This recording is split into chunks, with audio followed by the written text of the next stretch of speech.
Bonjour à toutes et à tous, heureuse de vous retrouver en ce jeudi 15 décembre pour commenter l'actualité, débattre autour de Pascal Bataille, Kevin Bossuet, Jérôme Ripoul et Michel Soudet. Alors Pascal Bataille, vous êtes animateur, producteur, chef d'entreprise. Kevin, professeur d'histoire en Seine-Saint-Denis, rescapé du métro, on va rajouter ça.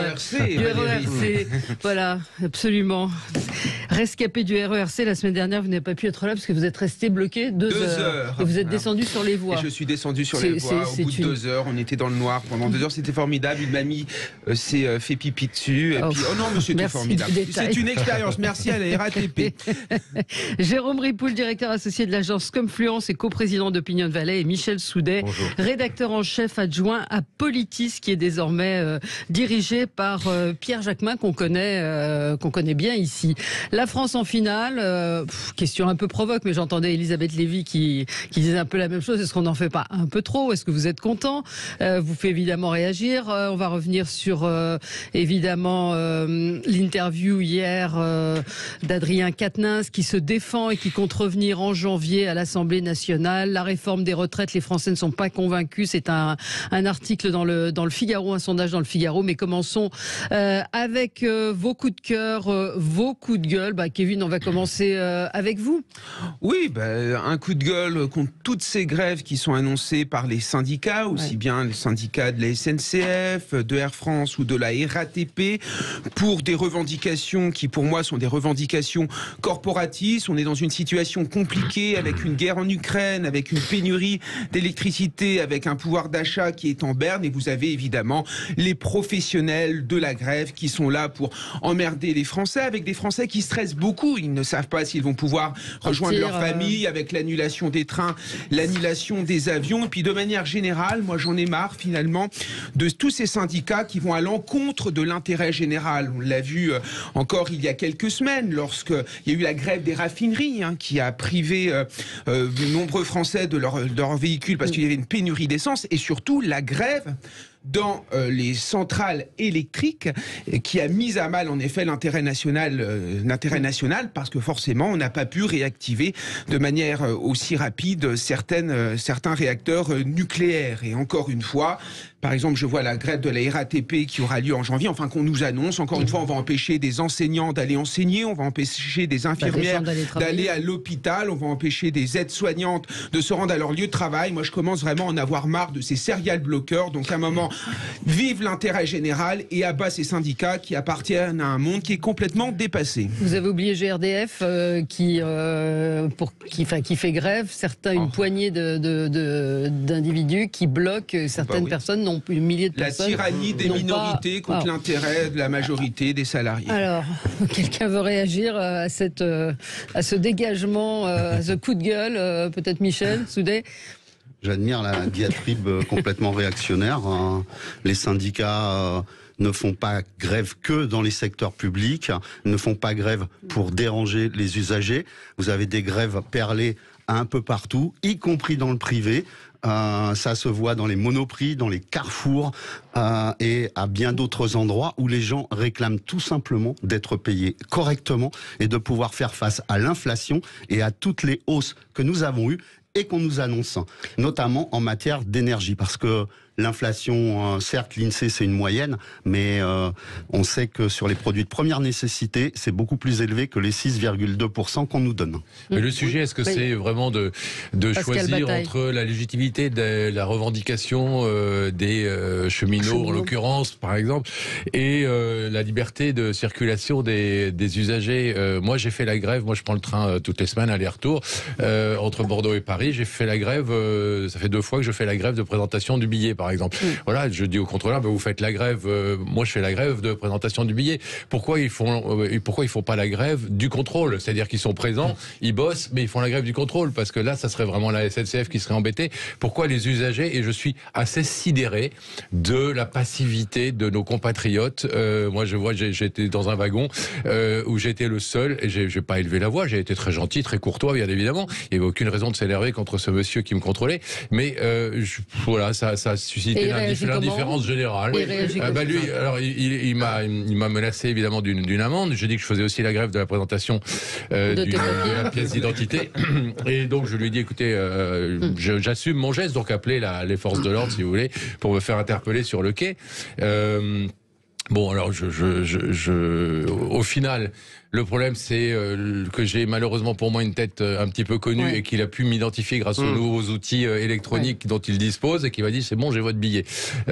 Donc je lui ai dit je fais pas la grève du billet, je fais la grève de la présentation du billet. Mais au-delà de ça, de cette anecdote personnelle et un peu humoristique, ce qui m'a sidéré, c'est la passivité des gens qui sont pris en otage effectivement entre un employeur et un salarié dont encore une fois, je ne veux pas juger ici la légitimité de la revendication, mais finalement, le problème, c'est que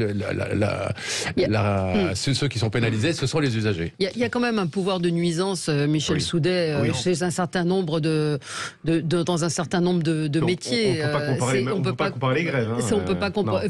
Quand la SNCF et Air France annoncent vouloir faire une grève le 23 décembre, on peut pas comparer les annonces. Les annonces sont des préavis. Qui sont faits pour susciter des négociations. Oui, mais vous pouvez avoir tout ce que vous voulez dans ces cas-là. Elles ont été avancées. Oui. Non, mais le problème, c'est que les syndicats ne représentent plus personne ou plus beaucoup de monde. Le taux de syndicalisation dans notre pays, c'est 10% dans le privé et 20% dans le public. Que représentent ces gens? Puis cette notion de guerre préventive, on n'a même pas encore négocié, qu'on fait grève. Et moi, je n'aime pas, dans le syndicalisme français, ce rapport de lutte des classes entre d'un côté les gentils salariés et de l'autre les méchants patronats. Moi je trouve que les syndicats français devraient entrer dans le 21e siècle, voir ce qui se fait dans les pays du Nord et entamer véritablement une culture de la négociation. Ce serait beaucoup plus productif. Moi je vais la mettre à Jérôme. Par rapport à ce que disait Michel Soudet, on ne peut pas comparer des grèves qui défendent des régimes spéciaux, archaïques, dépassés, qu'on aurait dû réformer depuis 93 et des gens qui réclament des augmentations légitimes de salaire parce que leurs métiers sont sous-payés. Donc ça, je pense que... Là c'est sur les salaires et les conditions de travail. Oui, mais enfin, on sait très bien que les salaires dans la fonction publique sont quand même un peu mieux que celles dans la fonction privée. Et puis surtout, on a surtout une retraite qui n'est pas la même. La deuxième chose, c'est que moi, je trouve que on a quand même le contre-coup de la gestion macroniste du corps social. Ça, c'est une évidence. C'est-à-dire qu'en clair, on annonce une réforme des retraites, elle est annoncée, repoussée, on n'en connaît pas les termes, on n'en connaît pas les conditions. Donc par rapport à ce que disait Kevin, toutes les conditions sont réunies pour que le corps social soit à cran. Donc après, les grèves, effectivement, on peut critiquer l'archaïsme de certains syndicats, c'est une évidence, mais quand on voit que même les plus réformateurs, comme la CFDT, sont en train de repousser la possibilité d'un accord, c'est que ça va mal, c'est que donc il y a quand même une façon de négocier qui aujourd'hui n'est pas la bonne. On va marquer une pause, il est 9h11 sur Sud Radio, on se retrouve dans un instant, on va parler des 49.3, on va parler de Adrien Quatennens et puis de foot, vous nous direz ce que vous en avez pensé. 20 millions de personnes hier soir devant TF1, devant le match de foot, il y avait aussi Being Sport, ça veut dire que il y avait du monde, ça boycotte à mort, absolument. À tout de suite. Sud Radio, mettez-vous d'accord, 9h-10h, Valérie Expert. Avec vous sur Sud Radio pour commenter l'actualité, débattre le foot. La France est en finale, Adrien Quatennens se défend et bien d'autres sujets encore avec vous. Michel Soudet, vous c'était un coup de gueule. Oui, sur le record de 49.3 qu'Elisabeth Borne est bien partie pour gagner. Rappelons que Michel Rocard, en 3 ans, il y a eu recours 28 fois, mais Elisabeth Borne a déjà utilisé cette arme constitutionnelle 9 fois pour empêcher le débat sur le budget, qui est la première prérogative d'un Parlement dans une démocratie. Et on aura sans doute le 10e 49.3 cet après-midi. Ouais. Auparavant, d'autres premiers ministres l'avaient utilisé 8 fois, Raymond Barre, Jacques Chirac, Édith Cresson. Donc là, véritablement, c'est un mode de gouvernement. D'ordinaire, dans le parlementarisme rationalisé de la Ve République, cet outil était fait pour, dans des situations exceptionnelles où il y avait une petite fronde dans la majorité, faire entendre raison, où il y avait un blocage, un trop grand nombre d'amendements. Là, le nombre d'amendements était dans la moyenne de toutes ces dernières années. Et Elisabeth Borne, qui disait vouloir utiliser une méthode de dialogue dans son gouvernement, en fait, bloque tout débat, toute discussion, et c'est typiquement le rapport du macronisme au Parlement, où on voit qu'il y a dans son exercice du pouvoir, il y a une méfiance du Parlement et la volonté de passer en force par plein de moyens. On a eu dans le premier quinquennat la multiplication jamais vue des ordonnances. Les procédures accélérées maintenant deviennent la norme, alors que pour examiner une loi, ce n'est qu'un des moyens offerts, mais ça devient complètement la norme.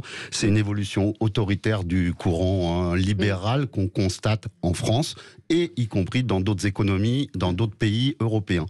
Donc là, c'est quand même quelque chose d'inquiétant par rapport à la démocratie. Alors, juste une précision, en fait, Jérôme Ripoul. Elle va pas battre le record d'utilisation du 49.3 pour une raison simple. C'est qu'en fait, on a 3 possibilités d'utiliser le 49.3. Mais en fait, elle l'a utilisé par partie. Donc elle a 3 fois dans une session la possibilité d'utiliser. Donc, projet de loi de finances, projet de loi de financement de la sécurité sociale et un autre texte de son choix. Donc en clair, après, vous pouvez faire des 49.3 par partie de texte, ce qui fait que on a une fois, 2 fois, 3 fois sur le projet de loi de finances ou à l'Assemblée. Je ne sais pas si vous vous souvenez, mais la semaine dernière, il y a eu une réunion des chefs de la majorité autour d'Emmanuel Macron dans un dîner à l'Élysée, et pour l'instant, sur les retraites, la solution qui tient la corde, c'est aussi un projet de loi de finances rectificatif de la sécurité sociale, sur lequel elle pourrait jouer encore un 49.3 sans perdre le joker sur un autre texte. Donc on voit bien que là, en moins de 2 mois, on va en avoir 10. Si elle tient 2 ans, je vous garantis qu'elle dépassera Michel Rocard. Mais hormis ce cas particulier, on va se retrouver, ça c'est intéressant, on va se retrouver on rentre dans un épisode où là, à part ce petit ressort là qu'elle va utiliser, elle n'aura pas la possibilité de passer beaucoup de textes. Et donc là, on va arriver dans un désert pour elle, où elle pourra négocier difficilement avec les autres partis. Donc à mon avis, la difficulté, ça va être de tenir jusqu'au prochain. Alors il y aura cette réforme, mais qui va être très très difficile, où elle pourra faire jouer le 49.3, et puis après, jusqu'en octobre, il n'y aura plus rien. Donc ça va être ultra difficile pour eux. Non, jusque fin juin, puisque dans une session extraordinaire en juillet, elle retrouve le droit. 49.3. Mais comme septembre, on peut se poser. Bon. Comment alors, auditeur qui nous dit comment gouverner autrement avec des gens qui ne pensent qu'à dire non, même les LR sont indécis, c'est une assemblée navrante, tout le monde se fout du fond. C'est pas totalement faux comme réflexion. Non, c'est pas. C'est-à-dire que si on peut pas avancer, quelle autre solution que de faire ça? C'est-à-dire, est-ce que l'opposition Yann Braun-Pivet qui était intervenu dans, je ne sais plus sur quel média ce week-end, disait en gros, mais les oppositions n'ont qu'à faire des compromis avec nous, ils peuvent à la marge, et dans ces cas-là, ça peut fonctionner, il n'y a pas besoin de 49.3. Mais les oppositions, elles sont aussi porteuses de propositions. Ces propositions sont divergentes. Mais est-ce qu'elles sont porteuses de propositions, ou est-ce que on est dans une opposition systématique? Non, on n'est pas dans une opposition systématique, on est dans une opposition qui avance dans des amendements, des propositions alternatives que refuse le gouvernement systématiquement. Là, sur le budget, il n'a pas été possible de débattre de l'argent qui serait attribué à chaque ministère.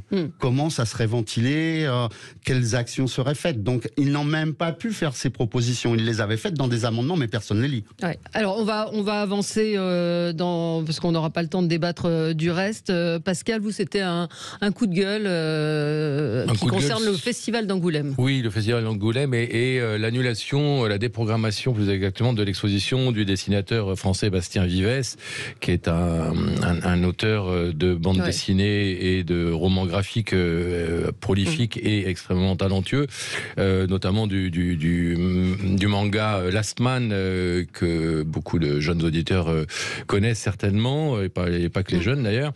Et donc Bastien Vivès, qui a une œuvre assez large, a été l'auteur en 2018 d'une bande dessinée qui a fait évidemment qui a créé une grosse polémique, qui s'appelle Petit Paul, qui raconte l'histoire d'un petit garçon très précoce, âgé de 10 ans, Paul donc, et doté d'un pénis assez gigantesque, qui suscite la convoitise des femmes qui l'entourent et qui est donc l'objet des faveurs sexuelles de ces femmes. Donc l'œuvre, au moment de sa parution, a fait l'objet d'accusations de pédopornographie et d'inciter effectivement à la pédophilie.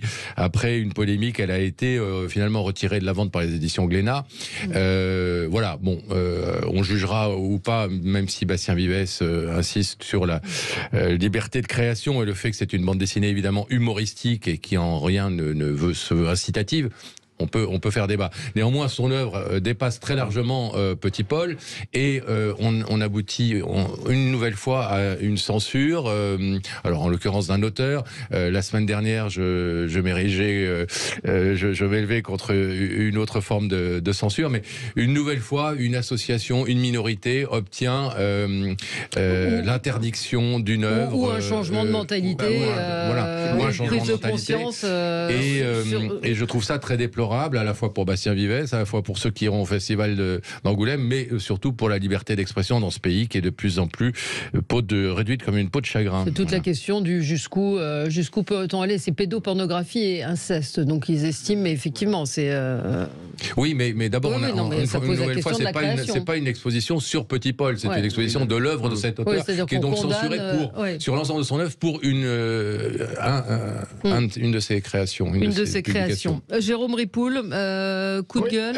Oui, pour défendre les journalistes et le journalisme, parce que hier ont été entendus 3 journalistes de Radio France dans les locaux de la Direction Générale de la Sécurité Intérieure, parce qu'ils avaient révélé en 2018, donc on voit comment ces affaires traînent. D'ailleurs, ils avaient révélé en 2018 qu'il y avait des soupçons de trafic d'influence, de corruption dans l'armée pour des transports aériens, et donc des marchés qui auraient été attribués avec du favoritisme. Alors, moi, il y a plusieurs choses qui me choquent. D'une part, cette affaire est attestée, puisque le parquet national financier, celui qui est en train d'enquêter sur McKinsey et les rapports avec Renaissance, ce parquet national financier a démontré qu'il y avait effectivement des faits qui étaient condamnables, qu'il a rendu ses conclusions, et donc il n'y a pas de discussion sur la véracité, sur la vérité des faits annoncés par ces journalistes. Donc en fait, on leur reproche quoi? D'avoir révélé qu'il y avait une enquête sur une affaire réelle qui était effectivement où des agents de la sécurité intérieure, plutôt des agents des forces spéciales, étaient impliqués, et c'est un agent des forces spéciales qui a porté plainte contre eux. Mais que la Direction Générale de la Sécurité Intérieure les entende alors qu'ils font leur boulot et leur demande de révéler leurs sources, c'est un pur scandale. Protection des sources, hein. On n'arrête pas de critiquer en France les journalistes. On est l'un des pays en Europe où les Français, enfin les citoyens, considèrent le plus mal leur presse, puisque la confiance. Reuters a fait une étude, on est à 29%, c'est-à-dire qu'avant nous, après nous, il y a juste la Grèce. Voilà. Sinon, tous les autres pays, même les pays latins, font plus confiance à leurs journalistes et à leur presse. Or là, on a des journalistes qui font leur boulot, et on veut les empêcher de le faire. C'est un pur scandale. Et la révélation des sources, c'est quelque chose qui doit être absolument protégé. Et la DGSI n'aurait jamais dû interroger ces journalistes. C'est une atteinte à la liberté. Je suis tout à fait d'accord avec ça. D'ailleurs, c'est la deuxième fois que des journalistes sont convoqués à la DGSI pour des révélations concernant l'armée. Ce qui montre bien une volonté d'empêcher d'enquêter sur ce sujet, alors que nous avons par ailleurs des troupes qui sont engagées sur différents terrains et que nous vendons des armes à des régimes qui sont extrêmement critiquables du point de vue des droits de l'homme et de ce qu'ils font avec les armes qu'on leur livre. Ouais. Non, mais si on peut en rajouter une petite couche, c'est le rapport de Reporters sans frontières qui a paru hier, qui montre qu'on n'a jamais eu autant depuis 20 ans de journalistes incarcérés dans le monde, 533 de mémoire et 57 tués. Alors évidemment, ça n'a pas à voir directement avec le problème de la protection des sources, mais on est dans cette négation, là encore, de plus en plus importante, que ce soit en France ou ailleurs, du rôle du journaliste, de sa liberté d'exercer son métier, et donc de la possibilité pour les citoyens d'être informés. Absolument. On va s'arrêter un tout petit instant et on se retrouve dans un instant, 9h26 sur Sud Radio. Restez avec nous. On va parler évidemment d'Adrien Quatennens, de la LFI. Est-ce que vous avez regardé son interview? Qu'en avez-vous pensé hier soir? C'était assez malaisant selon moi. À tout de suite. Sud Radio, mettez-vous d'accord, 9h-10h, Valérie Expert.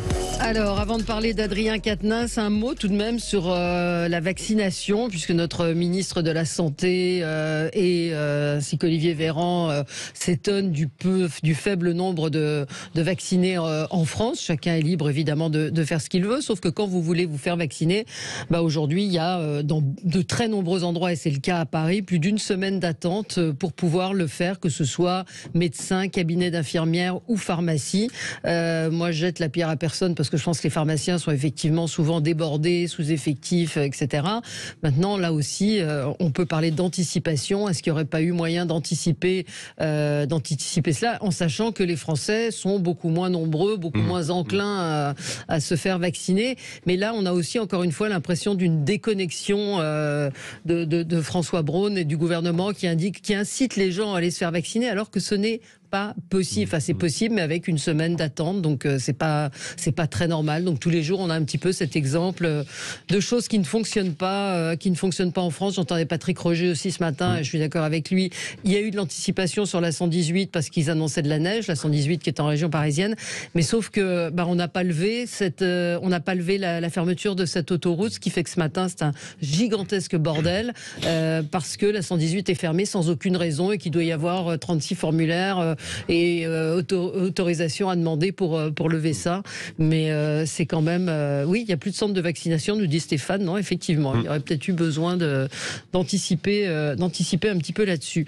Allez, un petit peu quelques mots de foot quand même avant de parler de Quatennens. 20 millions de personnes au minimum hier soir.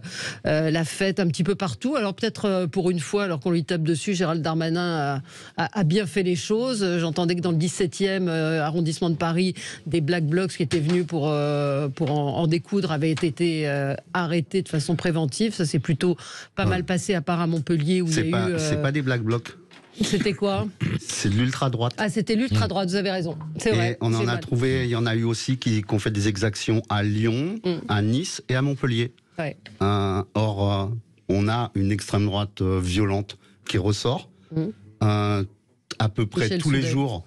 Tous les jours, on repère des problèmes, des menaces, des tags, des manifestations interdites, mais qui se tiennent quand même et il ne se passe rien. Donc, sur ce flanc-là, le ministre de l'Intérieur, Gérald Darmanin, ferait bien d'agir et de ne pas regarder les choses parce que... Là, ils ont agi hier, en l'occurrence. Oui, ils ont agi, effectivement, hier soir, à Paris. Beaucoup moins dans les villes de province que je citais, mais c'est un problème qui est soulevé et sur lequel on se fait souvent l'écho et sur lequel, pour le moment, on ne voit rien venir. Oui. Réaction, Pascal? Moi, j'étais ravi, évidemment, comme tous les Français, je pense, ou une bonne partie d'entre eux, en tout cas hier soir. Je voulais regarder les tweets de M. Bardella ce matin, mais j'ai pas vu s'il avait, pour une fois, félicité les joueurs français qui ne sont pas de couleur blanche, de couleur de peau blanche, ou s'il avait continué à ne citer que Giroud, Griezmann et Lloris. Mais j'espère que pour une fois, il aura pas noter qu'il y a aussi de la diversité dans cette équipe de France et qu'on peut s'en féliciter. Il a écrit Hernandez, Colomani, avec un petit V à chaque fois pour les buts. Pas le plus grand match des Bleus, mais la plus beau des résultats, on est en finale. Bravo aussi au Maroc pour ce parcours incroyable. Moi, c'est absence de tweet de Karim Benzema depuis le début de ce mondial, qui n'a pas tweeté une seule fois. Il a fait un message d'encouragement. Il a fait un message d'encouragement avant la demi-finale. Depuis, on aurait pu s'attendre à un peu de solidarité, un peu de... Non, il fait partie de cette équipe. Si on gagne la finale, il aura les 3 étoiles, même s'il n'a pas joué. Je m'étonne un peu de ce peu de confraternité, on va dire. Mais il y a un peu un mystère autour effectivement de son départ, de la gestion de tout ça. Alors moi, je vais faire hurler certains et mes fils en premier, mais moi je suis ravi qu'il ait été blessé, même parce que d'abord il sera quand même champion du monde si on est champion du monde, donc tant mieux pour lui. Et je trouve que l'équipe de France joue beaucoup mieux sans lui. Donc voilà. Ouais. Puis il y a eu Giroud qui n'aurait pas été là si voilà. Oui, c'était exact. Été là. Vous avez regardé le match? Non, je n'ai pas regardé le match. Bon. Un Martien? Non, oui, c'est ça peut arriver, voilà. Mais qui n'avait pas effectivement l'air absolument extraordinaire, donc pas de regret, je regarderai le replay. Ah si, il a fait un tweet il y a 3 jours. Allez les gars, encore 2 matchs, on y est presque. Bon. Non mais moi juste en commentaire, on avait quand même un petit peu craint des incidents. Il n'y en a pas eu, tant mieux. Non mais c'est pour ça. Et moi je trouve que c'est une bonne chose parce que j'ai lu quelques articles dans la presse qui rendaient compte d'événements qui s'étaient passés dans la bonne humeur et tant mieux parce que c'est quand même une fête du sport. Et... Kevin, moi j'ai été très énervé par tous ces débats autour de la binationalité, les gens qui demandaient, par exemple, à la communauté marocaine de choisir entre le Maroc et la France. J'ai trouvé ça parfaitement stupide, avec Stéphane Ravier qui voulait faire interdire les drapeaux étrangers. Mais je ne comprends pas finalement cette logique. On peut être un Français d'origine marocaine, soutenir l'équipe du Maroc tout en se sentant français. Et moi, j'ai pas aimé en effet tous ces débats putrides autour de ces questions. Et je crois que ça ne grandit pas le sport, qui véhicule des valeurs de solidarité, d'entraide et de tolérance. Ouais. Il y a quand même un gamin de 14 ans qui est mort hier à Montpellier. À la Paillade, après ces manifestations, donc ça c'est absolument tragique, mais globalement, cela dit, il y avait quand même 5000 policiers à Paris. Le déploiement policier était absolument énorme. Le déploiement policier était énorme. Peut-être un mot quand même sur la petite phrase d'Emmanuel Macron sur place. Je pense que il aurait pu se dispenser de féliciter le Qatar pour sa bonne organisation, quand on connaît le nombre de morts, 6500 ouvriers sur les chantiers d'organisation du mondial. Je pense que là, c'était absolument inutile et indécent. Oui, c'est ce que disait Pascal, le boycott, on en est loin, et effectivement, mais il l'avait dit aussi, il y a quelques jours, bravo pour l'organisation au Qatar, etc. Mais on l'a dit nous ici, après ce qui s'est passé au Parlement européen, en plus, il y avait peut-être des questions à se poser sur le fait d'aller là-bas. Oui, à défaut de ne pas y aller, en tout cas, effectivement, vous pouvez s'abstenir. S'éviter cette phrase et nous l'éviter aussi. Pourquoi il l'a fait alors ? On a des contrats. On a des contrats pour préserver des bonnes relations. Et notamment, il est question justement d'armement, d'implantation d'une usine d'armement. Il défend les intérêts de la France, et moi à sa place j'aurais fait la même chose, même si je ne suis pas d'accord avec tout ce qui était sur les ouvriers morts, etc. évidemment, mais bon. Adrien Quatennens, donc hier, était interviewé par nos confrères de BFM TV, par Bruce Toussaint. Il a donc été condamné à 4 mois de prison avec sursis. La France insoumise l'a exclu jusqu'en avril prochain, et lui dit: je reviendrai probablement au mois de janvier, je n'ai tué personne. Écoutez ce qu'il disait, on va écouter un extrait. Je n'ai tué personne, je n'ai violé personne, je n'ai pas de sang sur les mains. J'ai reconnu une faute datée qui a été mise en avant dans un contexte de divorce. Je pense que plein de gens pourraient connaître la même situation, et je demande simplement la proportion. Voilà, c'est tout. Et je souhaite simplement pouvoir reprendre une activité parlementaire normale, mais je suis lucide. À ce stade, franchement, rien ne serait raisonnable d'autre que de dire que je souhaite reprendre une activité parlementaire normale. Je n'ai aucune autre prétention. Vous avez regardé, vous, Michel Soudet, cette interview. Moi, j'ai trouvé ça extrêmement malaisant. J'étais très mal à l'aise. Je ne sais pas si malaisant est français d'ailleurs. Très mal à l'aise. Alors le Brice Toussaint fait son boulot, lui pose les questions, mais il dit je n'en dirai pas plus et on va quand même le chercher en disant oui mais votre femme. Enfin, il y a un truc, vous me disiez hors antenne, c'est à l'américaine quoi. Complètement. Je pense que là on bascule dans un type de spectacle, hein, parce que c'est quand même ça qui était organisé. Complètement à l'américaine. C'est une évolution extrêmement regrettable. Je pense que il y a eu une main courante, une plainte, il y a eu une enquête judiciaire dont au moins on le sait. Elle a été très bien faite, méticuleuse, poussée. Tous les moyens ont été donnés et on aimerait bien, d'ailleurs, Adrien Quatennens l'a dit aussi, que toutes les plaintes de femmes puissent donner lieu à des enquêtes aussi méticuleuses et puissent aboutir à des décisions judiciaires par la suite, ce qui est trop rarement le cas. Maintenant, oui, 1 heure d'émission là-dessus, c'était lourd, pesant.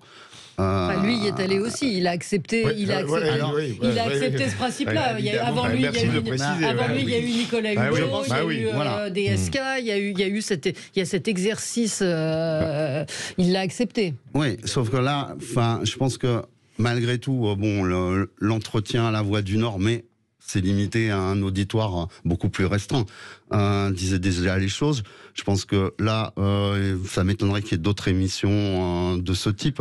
Mais son témoignage hier pouvait avoir quand même une utilité.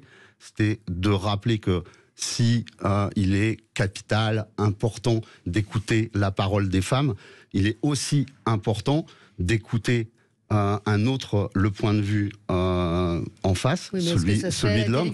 Et non, c'est pas forcément à la télévision, mais c'est aussi une leçon de modestie pour un certain nombre de politiques qui jugent un peu trop vite, de gens sur les plateaux qui se jettent sur des faits qui sont un peu et qui jugent un peu trop. On sent que la France Insoumise est quand même très ennuyée, très gênée quand on a Caroline De Haas qui dit non, l'exclure n'est pas une bonne solution, alors que elle-même, on voit que toute la France Insoumise avait hurlé face à Damien Abad et à d'autres personnes. Oui, bien sûr. Alors il y a un point, il y a une évolution positive des mentalités. Aujourd'hui, les violences conjugales, c'est quelque chose qui est inacceptable et c'est tant mieux. Quant à Monsieur Quatennens, qui se plaint en effet de cette exposition médiatique, mais c'est lui qui se met en scène, c'est lui qui accepte cette interview. Et quand on appartient à la France Insoumise, qu'on donne tous les 4 matins des leçons de moraline à telle ou telle personne, à un moment il ne faut pas s'étonner que ça nous explose au visage. Et moi j'ai été très déçu par Jean-Luc Mélenchon, parce que quand Monsieur Quatennens a avoué, il a continué à soutenir Monsieur Quatennens, Monsieur Mélenchon, qui a la 6e République à la bouche 24 heures sur 24, qui semble ressembler quand même à la vieille politicienne de la 5e République, parce qu'il veut encore sauver le soldat Quatennens, qui est quand même son fils politique. Donc moi je trouve que de manière générale, Monsieur Quatennens devrait démissionner. Pour moi, les violences conjugales, ça disqualifie totalement. Les hommes politiques ont quand même un devoir d'exemplarité. Et puis imaginez s'il y a des débats à l'Assemblée nationale sur les violences contre les femmes, etc. Mais quelle va être sa place au sein de ces débats? Quelle va être sa légitimité? Aujourd'hui, quand on fait de la politique, il y a une forme d'éthique à respecter, et je pense que M. Quatennens, qui est d'ailleurs très talentueux, moi je le trouve très talentueux, je suis désolé, il n'a plus sa place dans le spectre politique. Oui, Pascal Bataille. Cette histoire, on est un peu hors sol quand même, parce qu'il ose. Alors moi j'ai beaucoup de respect pour Adrien Quatennens en tant qu'homme politique, et c'est effectivement, je trouvais que c'était parmi les représentants de la France Insoumise l'un des plus intéressants à mes yeux, en tout cas. Maintenant il y a l'homme politique, il y a l'homme, et là il y a le mélange des deux, c'est-à-dire que je ne comprends pas qu'il ose se revendiquer de la légitimité de ses électeurs aujourd'hui, alors que aucun de ses électeurs n'a voté pour un homme qui avait giflé sa femme. Donc non seulement il gifle sa femme, mais il gifle ses électeurs aujourd'hui. Alors est-ce que la solution, c'est pas de se représenter devant les électeurs? Exactement, c'est ce que j'allais dire, vous me l'enlevez de la bouche, Valérie. Je pense qu'aujourd'hui, s'il était digne et s'il était un homme politique responsable, il démissionnerait et il se représenterait pour briguer le suffrage de ses électeurs à nouveau et voir si effectivement il a derrière lui ses électeurs comme il le prétend. Et je pense que l'attitude de la France Insoumise, mais de la part de ce parti où la démocratie n'existe pas, et on a encore vu tout récemment avec la nomination, qui n'est pas une élection de Manuel Bompard, c'est pas très étonnant, mais vous disiez ils sont mal à l'aise, ils sont pas mal à l'aise, ils montrent leur incurie totale et leur absence totale de ligne réelle. Voilà. Ouais. Alors, des réactions, pardon, de dire, Marie dit, c'est honteux d'étaler sa vie publique comme ça, il y a bien une différence entre une dispute de couple et une suspicion de viol, et Mendy dit, toujours, Kevin, la bien-pensance à l'ancienne, que dire des ministres mis en examen et toujours en poste, dont le ministre de la Justice. Il n'y a pas de débat. n'empêche pas l'autre. Donc, non, mais quand Adrien Quatennens dit, en gros, il l'a dit hier, j'ai reconnu, alors qu'en première année de droit, on vous dit il faut toujours nier, j'ai reconnu... C'est pas vraiment stupide, parce que c'est ce que font tous les hommes politiques, tous ceux qui ont des affaires en ce moment, ils nient. Et d'ailleurs, un chef comme Fabien Roussel, dans une de ses déclarations, disait: si quelqu'un dans mon groupe avouait des faits comme ça, il serait automatiquement exclu. Ben oui, mais s'il avouait, or ils avouent pas. Et c'est justement... moi, plusieurs choses. Alors, je dirais qu'on s'attache un peu plus au cas d'Adrien Quatennens, parce qu'effectivement, il appartient à LFI, comme le disait Kevin, ça me paraît pas normal.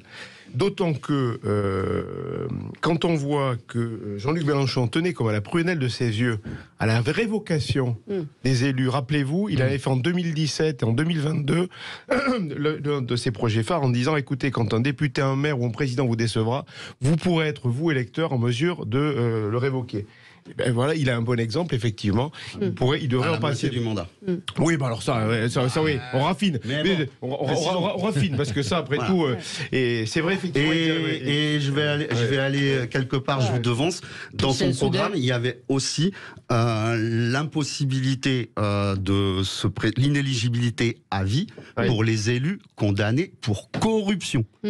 Page 24. D'un programme, page 25 du suivant. On ne peut être que d'accord. Mais cela étant, moi, ce que je trouve bizarre, c'est l'exclusion du groupe. De 4 mois. Alors pourquoi 4 mois? Parce que la justice et la nécessité de, vous l'avez lu peut-être, de faire un stage de responsabilisation sur les violences faites aux femmes. Bon, moi je comprends pas l'histoire des 4 mois. Donc soit on considère effectivement que c'est une faute qui effectivement relève de la vie privée, même si elle a été effectivement rendue publique, et que là il y a une sanction. Mais pourquoi 4 mois? Pourquoi pas intégrer de suite? Pourquoi? Enfin, c'est pas très très clair, et ça illustre quand même la difficulté au sein de LFI et de la NUPES à finalement définir des lignes un peu claires sur ce genre d'histoires qui sont à l'évidence compliquées à gérer, parce que là on rentre dans la vie privée. On continue ce débat dans un instant, 9h46 sur Sud Radio. Restez avec nous, à tout de suite. Sud Radio, mettez-vous d'accord, 9h-10h, Valérie Expert. Avec vous sur Sud Radio, nous parlions d'Adrien Quatennens, 4 mois de prison avec sursis, exclu pour 4 mois du groupe LFI. Lui dit qu'il veut revenir en janvier. Je ne sais pas comment ça se passe d'ailleurs, vous le savez.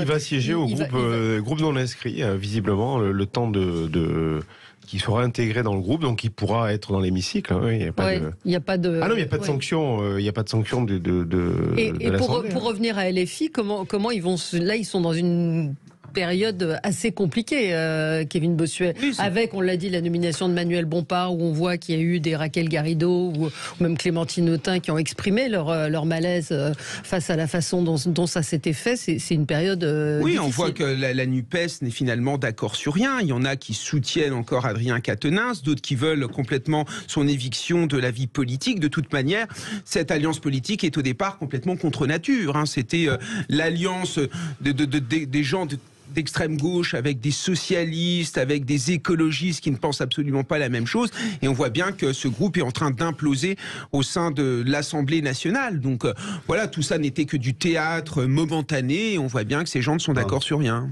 Oui. L'intergroupe en train d'imploser a tenu hier une conférence de presse où il y avait des représentants des 7 groupes de l'Assemblée nationale et du Sénat pour manifester et faire connaître leur opposition unanime et sans détail, sans réserve, à la l'allongement de la durée du travail et du report de l'âge légal de départ en retraite, et leur volonté de mener bataille ensemble sur cette question. Donc, faut arrêter de dire qu'il n'y a pas d'accord. De même, il y a eu la présentation d'un contre-budget de l'intergroupe. Mais là, c'est une autre question. Et je ne comprends pas. Regardez, il y a eu le cas Tahabouaf. On a quand même écarté quelqu'un par rapport à des soupçons. Là, Adrien Quatennens est officiellement condamné par la justice. Donc, il y a quand même une forme de deux poids, deux mesures. Donc, je ne comprends pas la politique de la France insoumise. Alors, moi, je pense qu'il y a par rapport à ce que disait Michel Soudé et ce que dit Kevin, il y a quand même deux lignes à avoir bien en tête. C'est-à-dire qu'effectivement, il peut y avoir des dissensions internes qui peuvent être importantes, et on le voit effectivement avec l'affaire Quatennens, et en même temps, il y a toujours cette menace d'une potentielle dissolution, et là, il ne faut pas que la NUPES perde sa dynamique et son alliance, parce que là, ça veut dire en clair, s'ils reprennent, chacun reprend ses cartes, ça va être une catastrophe électorale pour eux, je pense. Donc il y a quand même, on voit bien qu'ils ont une partition à jouer ensemble et des dissensions inévitables, parce qu'effectivement, la frange écologiste jouera toujours des tours à la France insoumise, et il y a des dissensions. Maintenant, est-ce qu'elles sont de nature à briser l'alliance électorale ? Je ne crois pas. Je ne crois pas que ça soit... C'est dans l'intérêt de personne, chez eux. En tout cas, il y a des électeurs qui sont dégoûtés, qui attendaient autre chose, en effet, de la NUPES. Moi, j'ai des amis qui attendaient un peu plus de moralité. Ils sont en train de se discréditer au niveau électoral. Et je pense qu'au cours des prochaines élections, on va le voir. Pascal ? Je suis d'accord avec ce qui vient d'être dit sur la NUPES. Je voulais revenir sur Adrien Quatennens une seconde en disant que cet homme a commis une faute. Il a été condamné, il a le droit au pardon, et il faut le lui accorder, bien évidemment. Mais je pense qu'il gagnerait vraiment à démissionner et à se représenter.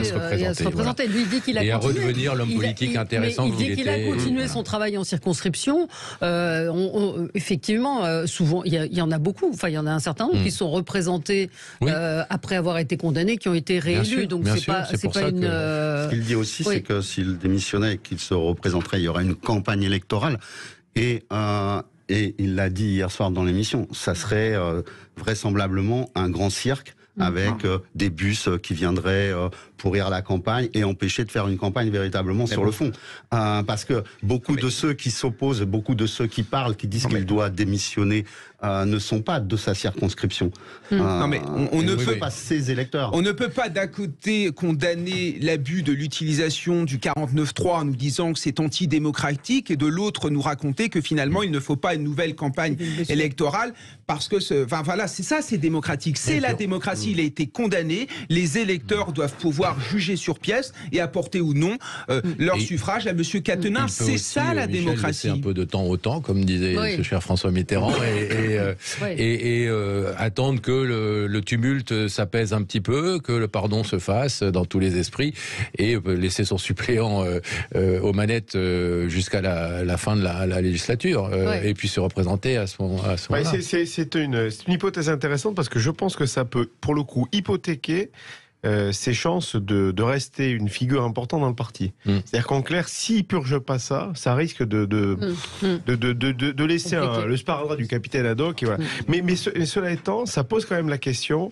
de ce qui devrait être défini par les Français, les citoyens et leurs représentants, de ce qui est acceptable ou pas dans une assemblée. C'est-à-dire quels sont les élus, hommes et femmes, qu'on peut garder dans une assemblée. On parlait de corruption. Moi, je pense que la corruption, c'est quelque chose qui doit être vraiment, qui doit conduire au retrait, à la démission de tout élu.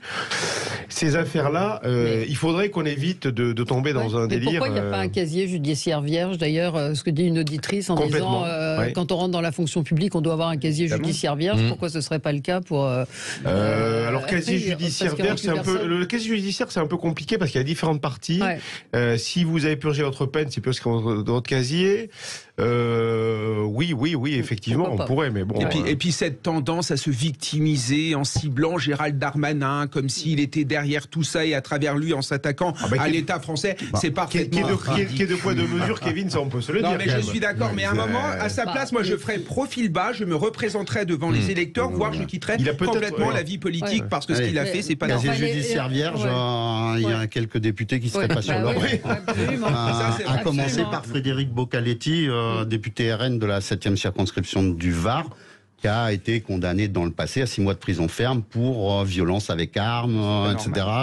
Bah, c'est pas normal. Pour moi, ça le disqualifie. Non, c'est pas normal. Ça, c'est Et il y en pas a normal. quelques-uns comme ça. Ouais. Bien sûr. On n'aura pas eu le temps de parler de la réforme des retraites, mais je vous encourage à lire, c'est dans le, Bon, dans le visiblement, Figaro. ça va revenir. Figaro ce matin, une mauvaise réforme pour 67% des Français. Donc il y a de la pédagogie à faire, comme dirait le président de la Ouais. République. Hein. Et- C'est aujourd'hui normalement qu'il devait la Ouais. présenter, vous imaginez? Bah, c'est un beau sondage parce que finalement on connaît pas la réforme des retraites, donc répondre sur une réforme qu'on connaît pas. Les gens veulent partir à 60 ans à la retraite. Ouais, c'est ce c'est qui des est- Bon, mais ça c'est voilà. ça c'est ouais, ça c'est Bon. Autre débat, il est 9h57. On se retrouve dans un instant pour l'émission Média avec un peu de légèreté et la grande chef Hélène Darroze avec nous dans un instant. Sud